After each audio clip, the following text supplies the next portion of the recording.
Never enough. John Bogle, the Vanguard founder who passed away in 2019, once told a story about money that highlights something we don't think about enough. At a party given by a billionaire on Shelter Island, Kurt Vonnegut informs his pal, Joseph Heller, that their host, a hedge fund manager, had made more money in a single day than Heller had earned from his wildly popular novel Catch-22 over its whole history. Heller responds, "Yes, but I have something he will never have, enough." Enough. I was stunned by the simple eloquence of that word, stunned for two reasons. First, because I have been given so much in my own life, and second, because Joseph Heller couldn't have been more accurate. For a critical element of our society, including many of the wealthiest and most powerful among us, there seems to be no limit today on what enough entails. It's so smart, and so powerful. Let me offer two examples of the dangers of not having enough, and what they can teach us. Rajat Gupta was born in Kolkata and orphaned as a teenager. People talk about the privileged few who begin life on third base. Gupta couldn't even see the baseball stadium. What he went on to achieve from those beginnings was simply phenomenal. By his mid-40s, Gupta was CEO of McKinsey, the world's most prestigious consulting firm. He retired in 2007 to take on roles with the United Nations and the World Economic Forum. He partnered on philanthropic work with Bill Gates. He sat on the board of directors of 5 public companies. From the slums of Kolkata, Gupta had quite literally become one of the most successful businessmen alive. With his success came enormous wealth. By 2008, Gupta was reportedly worth $100 million. It's an unfathomable sum of money to most. A 5% annual return on that much money generates almost $600 an hour, 24 hours a day. He could have done anything he wanted in life. And what he wanted, by all accounts, wasn't to be a mere centimillionaire. Rajat Gupta wanted to be a billionaire. And he wanted it badly. Gupta sat on the board of directors of Goldman Sachs, which surrounded him with some of the wealthiest investors in the world. One investor, citing the paydays of private equity tycoons, described Gupta like this: "I think he wants to be in that circle. That's a billionaire circle, right? Goldman is like the hundreds of millions circle, right? Right." So Gupta found a lucrative side hustle. In 2008, as Goldman Sachs stared at the wrath of the financial crisis, Warren Buffett planned to invest $5 billion into the bank to help it survive.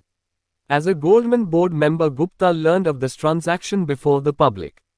It was valuable information. Goldman's survival was in doubt, and Buffett's backing would surely send its stock soaring.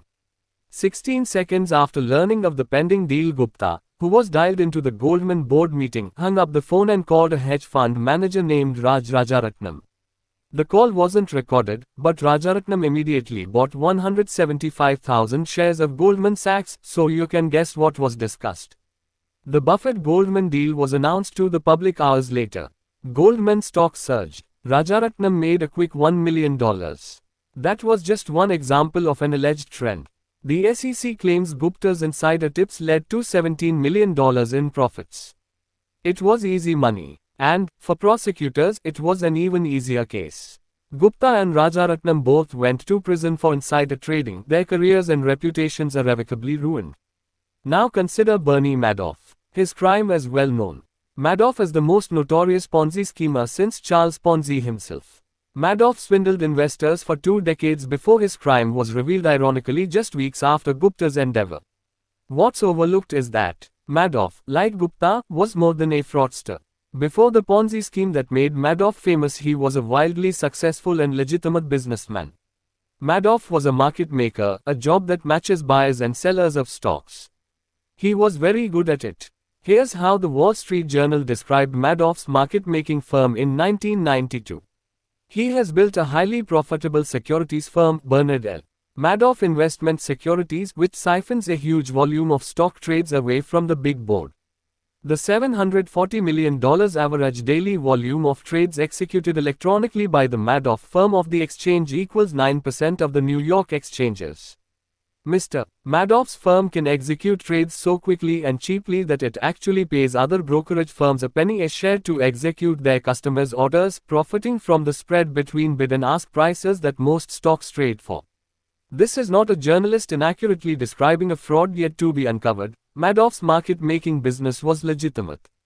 A former staffer said the market-making arm of Madoff's business made between $25 million and $50 million. Bernie Madoff's legitimate, non-fraudulent business was by any measure a huge success.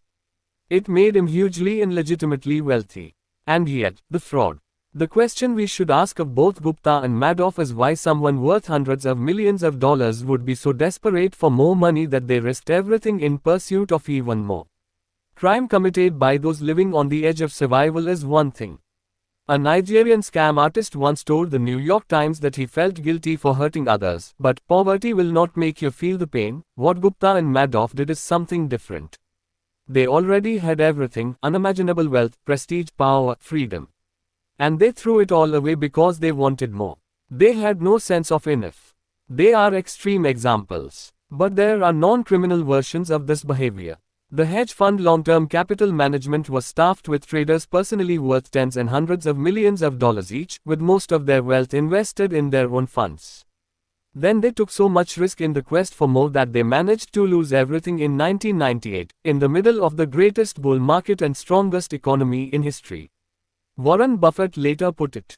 To make money they didn't have and didn't need, they risked what they did have and did need. And that's foolish. It is just plain foolish. If you risk something that is important to you for something that is unimportant to you, it just does not make any sense. There is no reason to risk what you have and need for what you don't have and don't need. It's one of those things that's as obvious as it is overlooked. Few of us will ever have $100 million, as Gupta or Madoff did. But a measurable percentage of those reading this book will, at some point in their life, earn a salary or have a sum of money sufficient to cover every reasonable thing they need and a lot of what they want. If you're one of them, remember a few things. A. The hardest financial skill is getting the goalpost to stop moving. But it's one of the most important.